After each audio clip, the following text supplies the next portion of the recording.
देखो भाई, प्रोबेबिलिटी में हम लोग एक्चुअल में जो नाइन्थ में पढ़ना है वही एक ये फार्मूला का, ये जो दिख रहा है इसी फार्मूला बेस्ड क्वेश्चन पढ़ना है। जैसे प्रोबेबिलिटी में क्या होता है ना, कि मान लो कि एक क्वाइन है। क्वाइन में एक तरफ हेड होता है, एक तरफ टेल होता है।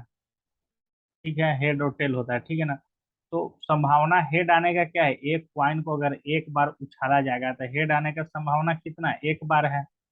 एक बार टेल आने का संभावना, टोटल संभावना दो है, लेकिन हेड आने का संभावना एक है। एक बार में एक ही ना हेड आएगा, लेकिन टोटल इवेंट कितना हो सकता है? दो हो सकते। तो उसी तरह से यहाँ पे दिया हुआ है एक फॉर्मूला है, जो यहाँ पे लिखिए। देखिए, probability of event equal to number of trial in which the event happen by total number of trial. Total number of, जैसे कि एगो क्वाइन को उछालोगे तो एक बार हेड आ सकता है, एक बार टेल आ सकता है, ठीक है। तो टोटल दो बार आ सकता है। तो हेड आने का प्रोबेबिलिटी कितना हो गया? 1/2 हो गया। उसी तरह से टेल आने का प्रोबेबिलिटी कितना हो गया? 1/2 हो गया। समझे ना?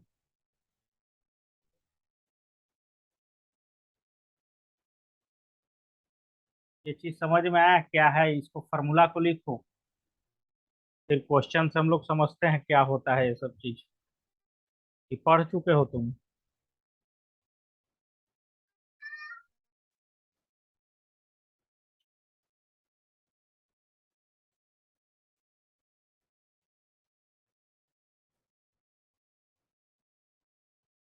चलो ठीक है, यहाँ समझ में आएगा। ये फार्मूला लिख लो कि probability of event equal to number of trial in which the event happened by total number of trial. इसको बढ़िया से हम लोग पढ़ेंगे, टेंशन नहीं लेना है।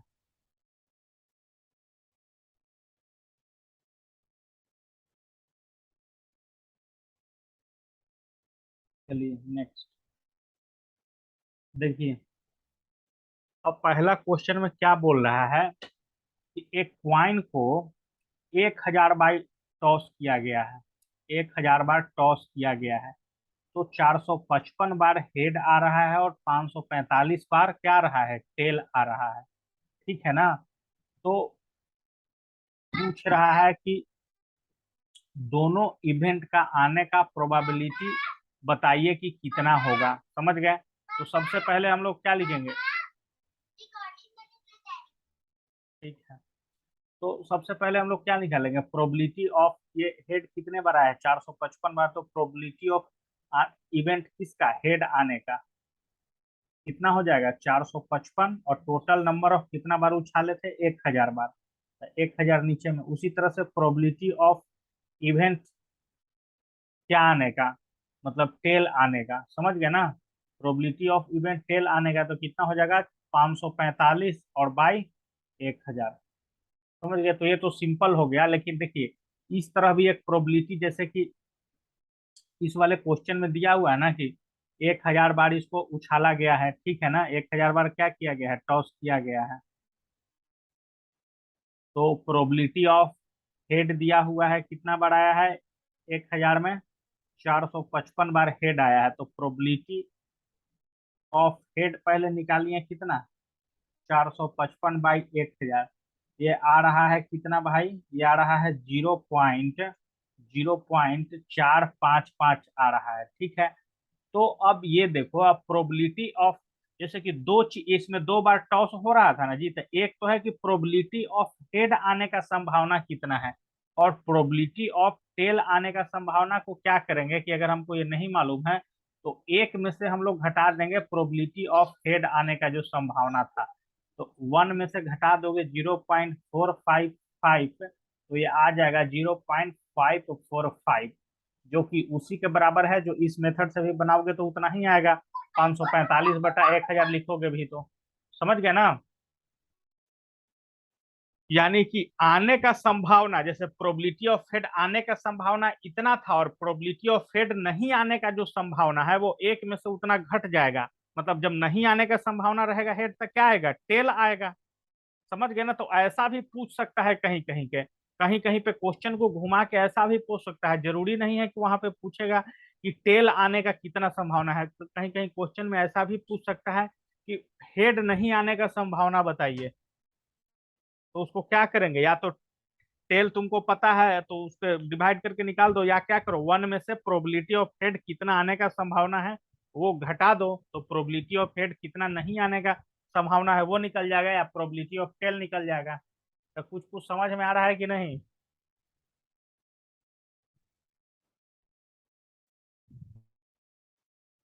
पहला क्वेश्चन समझ में आया कि नहीं? पहला क्वेश्चन समझ में आ गया तो लिख लो, इसको बना लो।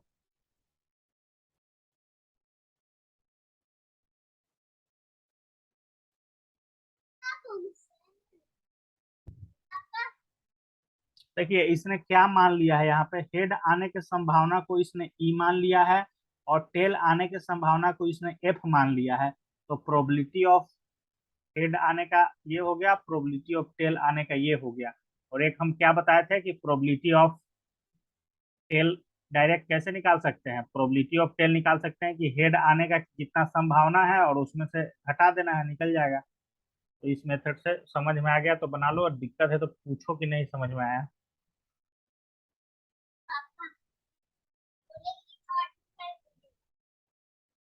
तुम बैठो, चलो बैठो बैठो, डिस्टर्ब नहीं करो, चलो।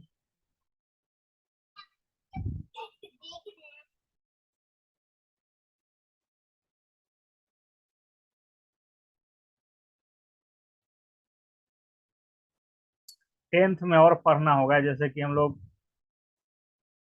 ताश का पत्ता होता है, जैसे कार्ड्स खेलते हैं तो उसमें 52 होता है, तो उसमें प्रोबेबिलिटी निकालने के लिए आता है। डिश जो हम लोग लूडो में थ्रो करते हैं तो उसमें प्रोबेबिलिटी निकालने का संभावना होता है।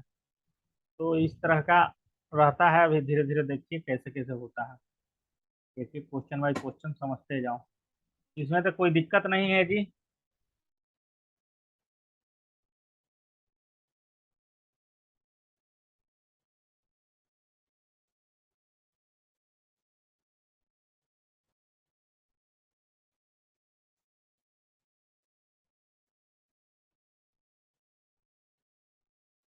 आगे बढ़े ना।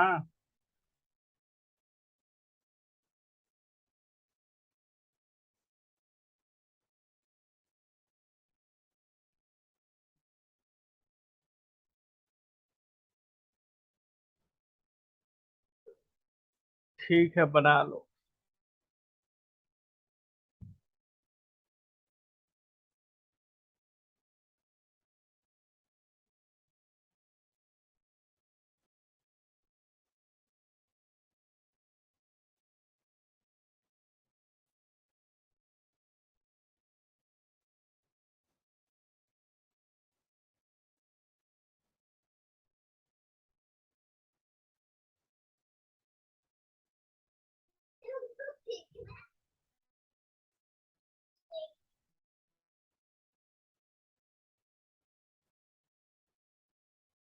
ये एकदम बेसिक क्वेश्चन है, ट्वाइंस क्रॉस करने वाला, दोबारा ये सब नहीं भूलना। अब देखो अगला क्वेश्चन तो तुम खुद से ही बना लोगे, हमको लग रहा है क्वाइन वाला रहेगा, तब देख लीजिए। देखो यहाँ पे वो चीज, इंपॉर्टेंट चीज यहाँ पे डिस्कशन कर दिया है ना एग्जाम्पल में, कि प्रोबेबिलिटी ऑफ हेड और टेल मिला के कितना आना चाहिए, एक आना चाहिए। समझ गए ना? ये भी लाइन उतार लेना है नोट करके, जो लिखा हुआ है ये भी इम्पोर्टेंट है।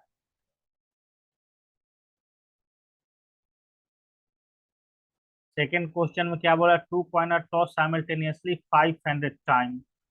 500 टाइम दो गो क्वाइन को उछाला गया है। टू हेड्स इतना टाइम्स, वन हेड्स इतना टाइम, नो हेड्स इतना टाइम। तो अब सबका क्या करिए, प्रोबेबिलिटी सबका बताते चलिए कि कितना कितना आएगा। ठीक है, तो देखो अब ये सब क्वेश्चन तो तुम खुद ही बना चुके, समझ गए ना, डिवाइड बाई 500 सही है। जैसे कि देखिए, अब दो गो क्वाइन को टॉस किया ही गया है, 500 बार टॉस किया गया है, ठीक है ना। तो दो गो हेड आने का प्रोबेबिलिटी कितना होगा? तो let us denote event getting two heads one head. जैसे E1 से डिनोट किया है टू हेड्स आने का प्रोबेबिलिटी को, E2 से डिनोट किया है वन हेड आने के प्रोबेबिलिटी को, और E3 से डिनोट किया है नो हेड आने के प्रोबेबिलिटी को, और सबको क्या किया है, टोटल नंबर ऑफ आउटकम्स कितना आ रहा था 500, उससे डिवाइड कर दिया है। समझ गए? तो ये भी इजी क्वेश्चन ही है। क्या इसमें कोई दिक्कत है? अब देखिए यहाँ पे एक चीज, इंपॉर्टेंट चीज यहाँ पे आ गया कि यहाँ पे अगर तीन वो चीज आ गया ना जी, यहाँ पे तीन चीज आ गया तो तीनों को मिला के वन होना चाहिए। E1 plus E2 plus E3 equal to one. यानी कि तीनों इवेंट को मिलाएंगे, यानी कि टू हेड आने का प्रोबेबिलिटी, वन हेड आने का प्रोबेबिलिटी, और नो हेड आने का प्रोबेबिलिटी। ये तीनों मिला के कितना आना चाहिए? ये तीनों मिला के आपको आना चाहिए वन के बराबर। समझ गए? अब चलो देखो इसको, ये 105 टाइम्स कैसे आया होगा, इस चीज को थोड़ा सा समझते हैं। क्वेश्चन तो इजीली तुम बना लिए, लेकिन दो गो क्वाइन को टॉस किया गया है, ठीक है ना? तो ऐसा आ सकता है ना, जैसे दो गो हेड बोल रहा है, तो ऐसा 105 बार इसका आया कि दोनों बार हेड हेड इसका आ गया। ठीक है। 275 बार ऐसा आया कि एक में हेड आया और एक में टेल आया, और 120 टाइम क्या आया, 120 टाइम नो हेड, यानी कि इसका क्या आया, टेल टेल आया। तो जो ये वाला है नो हेड वाला क्वेश्चन को एक दूसरे फॉर्म में पूछा जा सकता है क्या, कि टू टेल आने का प्रोबेबिलिटी बताइए। मतलब नो हेड मतलब क्या, टू टेल आने का प्रोबेबिलिटी हो गया, और वन हेड आने का प्रोबेबिलिटी ही किसके बराबर है, वन टेल आने के प्रोबेबिलिटी के बराबर है। समझ गए ना? और टू हेड वाला प्रोबेबिलिटी किसके बराबर है, नो टेल आने के प्रोबेबिलिटी के बराबर है। तो समझ रहे हो इससे उल्टा करके तीन क्वेश्चन कैसे बन सकता है? समझे कि नहीं? ब्लैक स्क्रीन हो गया है। दिख रहा है कि नहीं दिख रहा है? नहीं दिख रहा है?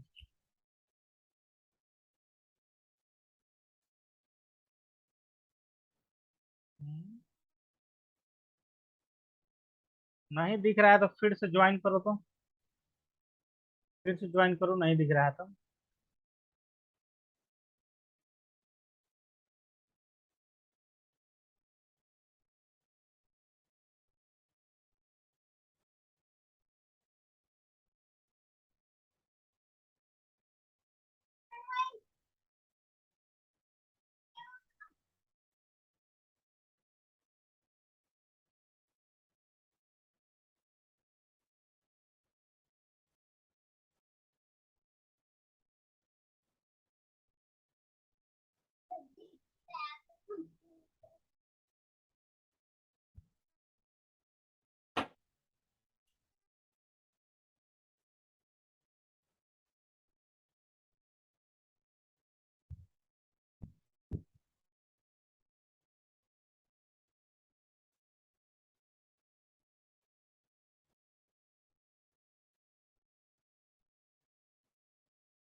चलो दिख रहा है ना जी स्क्रीन? फिर से समझा देते हैं। देखो एक तो तुम ये प्रोबेबिलिटी निकाल चुके हो कि दो हेड आने का, वन हेड आने का, और नो हेड आने का। दो हेड कहने का मतलब क्या है कि 105 टाइम इसका दोनों तरफ क्या आया, हेड हेड आया। ठीक है। एक बार क्या आया, वन हेड आया और एक टेल आया। और नो हेड कहने का मतलब क्या है कि दोनों बार टेल टेल आया। ठीक है ना? तो इसी क्वेश्चन को तीन क्वेश्चन और बन सकता है। टू हेड कहने का मतलब क्या हो सकता है, टू हेड मतलब नो टेल। तो नो टेल का भी प्रोबेबिलिटी किसके बराबर होगा, टू हेड आने के प्रोबेबिलिटी के बराबर। और वन हेड आने का प्रोबेबिलिटी किसके बराबर होगा, वन टेल आने के प्रोबेबिलिटी के बराबर। और नो हेड वाला प्रोबेबिलिटी किसके बराबर होगा, जब दोनों हेड नहीं था तब क्या आया था, टू टेल आ गया था। तो समझे ना इस क्वेश्चन को, कैसे तीन क्वेश्चन इसको उलट के दिया जा सकता है इसी चीज को। इसको जल्दी बना लो। और वो चीज दिमाग में रख लेना कि नो हेड कैसे टू टेल के बराबर हो जाएगा, वन हेड कैसे वन टेल के बराबर हो जाएगा, टू हेड कैसे नो टेल के बराबर हो जाएगा। ये सब दिमाग में एक साथ चलना चाहिए सब चीज।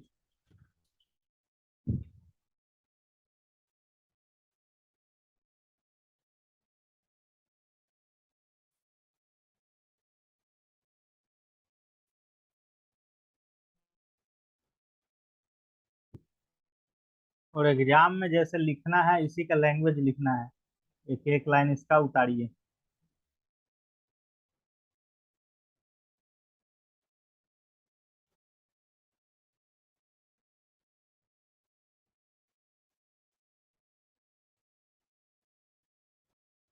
एक मिनट एक मिनट। बना लिए ना, तो ठीक है आगे बढ़ते हैं।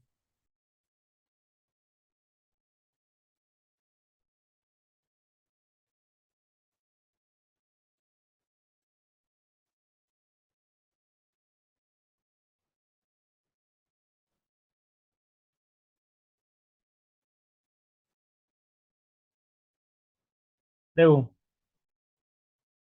एगो लिडो को पासा को डाई बोलते हैं, उसको थ्रो किया गया है, ठीक है ना, कितना बार? 1000 बार। 1000 बार थ्रो किया गया, तो उसमें 179 बार क्या आया? वन आया। 150 बार टू आया, है ना, लिडो के गोटी में 6 तक होता है ना। 157 बार थ्री आया, 149 बार चार आया, 175 बार पांच आया, और 190 बार छह आया, ठीक है। अब ये सबको डिनोट कर लो। मान लो कि वन आने का जो प्रोबेबिलिटी है वो E1 के बराबर है, टू आने का प्रोबेबिलिटी है जो E2 के बराबर है, थ्री आने का प्रोबेबिलिटी है वो E3 के बराबर है, फोर आने का प्रोबेबिलिटी है E4 के बराबर है, फाइव आने का प्रोबेबिलिटी है E5 के बराबर है, और सिक्स आने का प्रोबेबिलिटी है वो E6 के बराबर है, ठीक है। तो प्रोबेबिलिटी ऑफ E1 कितना हो जाएगा? प्रोबेबिलिटी ऑफ E1 हो जाएगा कितना? हो जाएगा E1, वन कितना टाइम आया है? 179 टाइम आया है। और कितना बार लूडो का गोटी उछाला गया था? 1000 बार। तो इसका प्रोबेबिलिटी ये हो गया। तो इसी तरह से आगे वाला भी सब बना सकते हो ना, तो समझ गए ना। और लास्ट में क्या होता है? E1 plus E2 plus E3 plus E4 plus E5 plus E6 equal to कितना हो जाता है? 1 हो जाता है। तो ये चीज भी याद रखना है, समझे कि नहीं? ये क्वेश्चन बन जाएगा कि नहीं?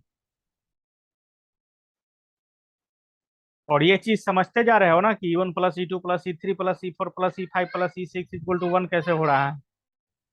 चलो, तो ये क्वेश्चन भी बना लो जल्दी।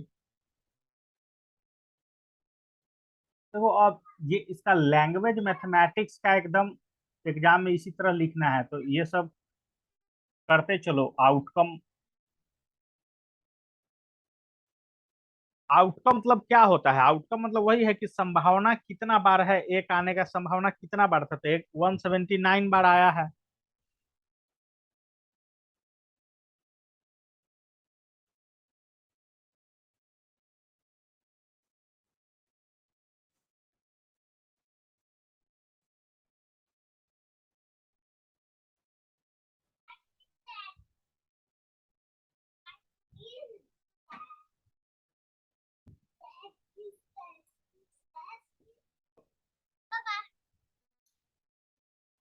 हो गया पढ़ाई।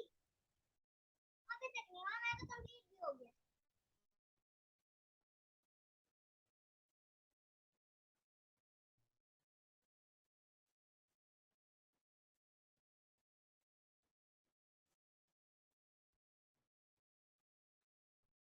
चलो, ये तो क्या था कि एगो डाई को थ्रो किया जा रहा था, मान लो कि दो गो डाई को थ्रो किया जाएगा, तो ऐसा भी हो सकता है ना भाई।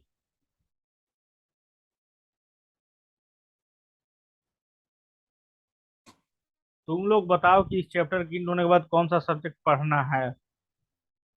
मेरे अनुसार तो चलेगा नहीं। तुम लोग बता दो, वही सब्जेक्ट पढ़ाई होगा। ड्रेनेज सिस्टम ज्योग्राफी में है। गंगा ये सब का जो पढ़ना रहता है वही सब है जी। ठीक है, कोई दिक्कत नहीं। समझो कि ये तो फील्ड हो ही गया, क्वेश्चन समझ में आ गया ना, तीसरा नंबर में तो कोई प्रॉब्लम है नहीं। नेक्स्ट चलते हैं, इसको घर से बनाना।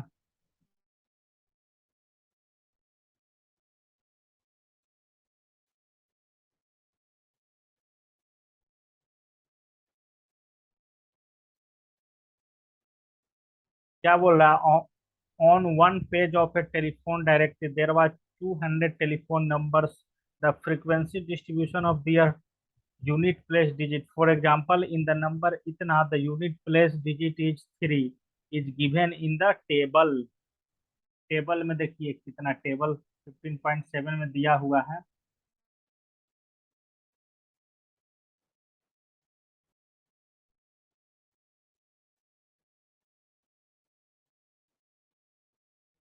देखो 200 फोन नंबर दिया हुआ है एक आदमी के पास, उसमें 22 गो का यूनिट डिजिट पे जीरो आ रहा है, 26 गो का वन आ रहा है, 22 गो का टू आ रहा है, 22 गो का थ्री आ रहा है, 20 गो का चार, 10 गो का पांच यूनिट डिजिट। समझ रहे हो? जैसे कि हमारा नंबर है 9993250 ठीक है। तो ये हमारा यूनिट डिजिट पे कितना आ रहा है, सिक्स आ रहा था। ऐसा 200 टेलीफोन नंबर का उसके पास डायरी है, इसका सिक्स आ रहा है 14 गो के लास्ट में, और ये 28 गो के, और ये 20 गो के। तो the probability of digit six being in unit place, तो यूनिट प्लेस पे सिक्स आने का प्रोबेबिलिटी कितना होगा? तो देखिए सबसे पहले टेबल में तो क्लियर दिया हुआ है कि सिक्स कितना बड़ा है, 14 बड़ा है, और टोटल फोन नंबर कितना है, 200 है। इसका आंसर क्या हो गया, 14/200। समझ गए ना? तो उसके बाद कोई भी नंबर का, जैसे जीरो कितना बड़ा है तो किसी का भी तुम निकाल सकते हो। नाइन्थ आने का प्रोबेबिलिटी यूनिट प्लेस पे कितना है, तो इसको भी निकाल सकते हो। क्या 20/200 हो जाएगा। उसी तरह से जीरो आने का प्रोबेबिलिटी कितना है, पी लगा देंगे आगे में, तो ये कितना हो जाएगा, 22/200 हो जाएगा। तो ये क्वेश्चन समझ में आया कि कंफ्यूजन है?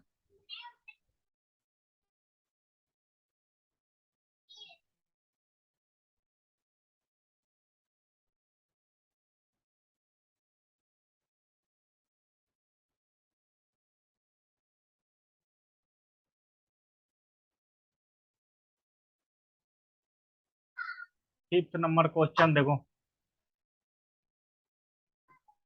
The record of weather station show that out of the past इतना consecutive day the weather forecast were इतना time correct, what is the probability that on a given day it was correct, what is the probability that was not correct on the given day. तो देखिए सबसे पहले जो हम पहला method बताए थे ना कि करेक्ट होने का प्रोबेबिलिटी क्या है, करेक्ट होने का प्रोबेबिलिटी, तो करेक्ट होने का प्रोबेबिलिटी कितना है, 175/250। ठीक है ना जी? तो ये किसके बराबर है, 0.7 के बराबर आ रहा है। तो करेक्ट नहीं होने का प्रोबेबिलिटी क्या हो जाएगा, 1 - 0.7 क्या हो जाएगा, 0.3 के बराबर। समझे ना ये चीज? क्योंकि दोनों मिला के क्या होता है, 0.7 और 0.3 मिला के कितना होना चाहिए, वन होना चाहिए। तो एक को अगर निकाल लोगे, what is the probability of date of given day was correct, तो अपने आप नॉट करेक्ट वाला एक में से घटा के, जरूरी नहीं है कि इसी मेथड को तुम फॉलो करो। एक तुम अगर बना लिए, ये निकाल लिए, तो एक में से घटा के आखिर में तो इसका 0.3 ना आंसर आ रहा है, तो वो तुम अपने आप निकाल लोगे। समझे कि नहीं ये क्वेश्चन? ऐसे ही इसका भी कुछ कहना हम सही, मतलब सही है कि भाई 275 बार इसका करेक्ट हो जा रहा है, 175 बार 250 में, तो कितना बार इनकरेक्ट हो जाएगा, तो 75 बार इनकरेक्ट हो जाएगा, तो इतना बार 250 कर देंगे तो इसका वैल्यू 0.3 आ रहा है, तो ये क्या हो जाएगा, इनकरेक्ट आने का फोरकास्ट हो गया, नॉट करेक्ट आने का फोरकास्ट हो गया।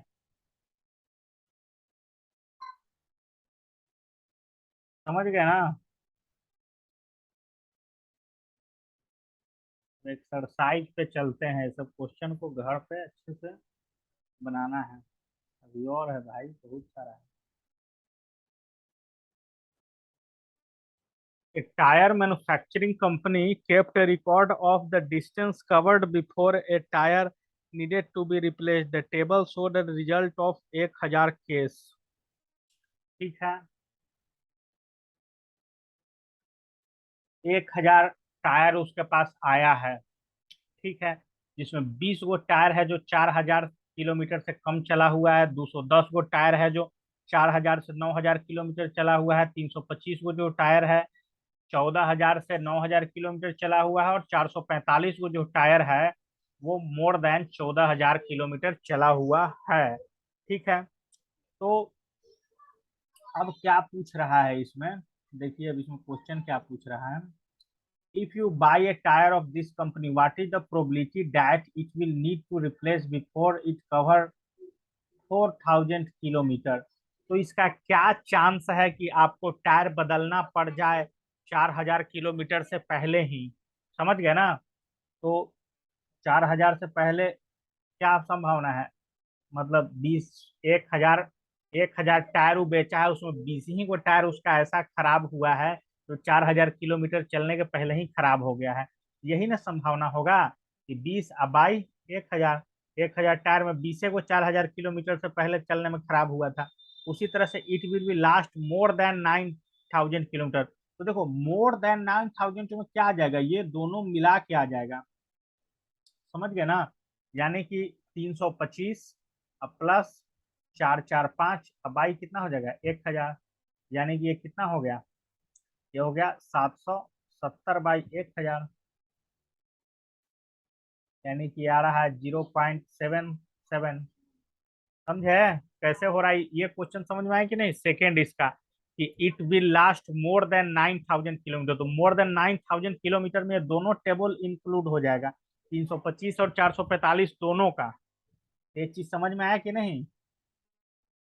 और तीसरा, it will need to replace after its cover somewhere between the 4000 kilometre and 14000 kilometre. तो 4000 और 14000, तो क्या करेंगे, 4000 और 14000 बोल रहा है तो यहाँ से लेके यहाँ तक में गिन देंगे जोड़ के। समझे ना? और बाई में 1000 कर देंगे, देख लीजिए नीचे। समझे कि नहीं?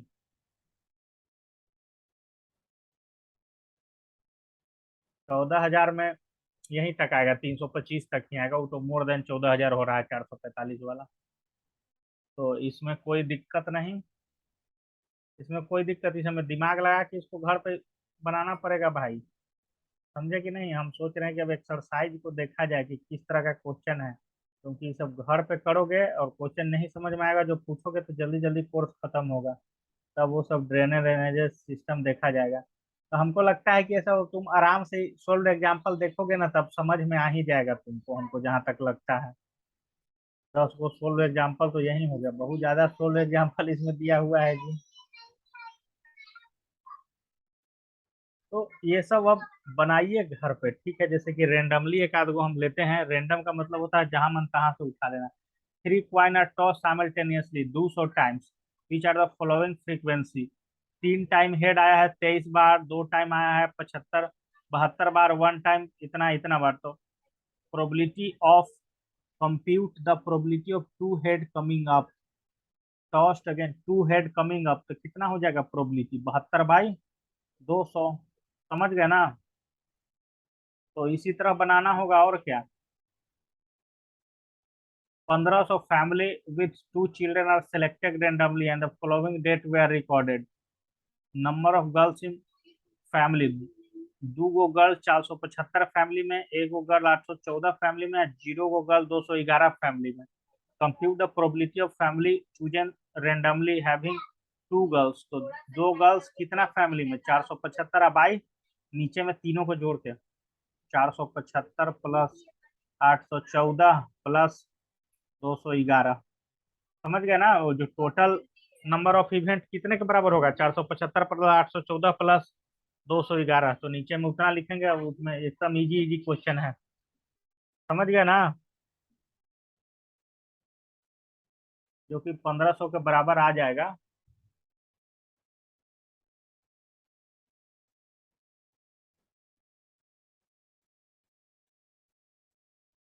तो देखना इसमें कोई हार्ड क्वेश्चन है कि क्या है। मतलब 10 गो लगता है कि एक्सरसाइजों में होगा ही। हाँ है, एक्सरसाइज में 13-14 क्वेश्चन है। समझ गए ना? तो इसको आप घर पे बनाइए, और जो नहीं समझ में आएगा वो पूछो। ठीक है ना? तो कल ड्रेनेज सिस्टम हम लोग शुरू करते हैं। ठीक है? उसके लिए वीडियो रिकॉर्ड कर लिए हैं, उसको भेज देते हैं। ठीक है, तो आज का क्लास यहीं पे, इसको बना के लाना जी, तब समझ में आएगा। इन तो प्रोबेबिलिटी ऐसा चैप्टर है कि फिर नहीं समझ में आता है। हाँ, जो नहीं आएगा वो कल पूछ लेना, पहले से ही क्वेश्चन वो सब भेज देना जो नहीं आएगा। एक्सरसाइज और सोल्व एग्जाम्पल दोनों का जो क्वेश्चन नहीं समझ में आया वो पहले से ही भेज देना, डिस्कशन हो जाएगा। ठीक है, तो आज का क्लास यहीं पे समाप्त।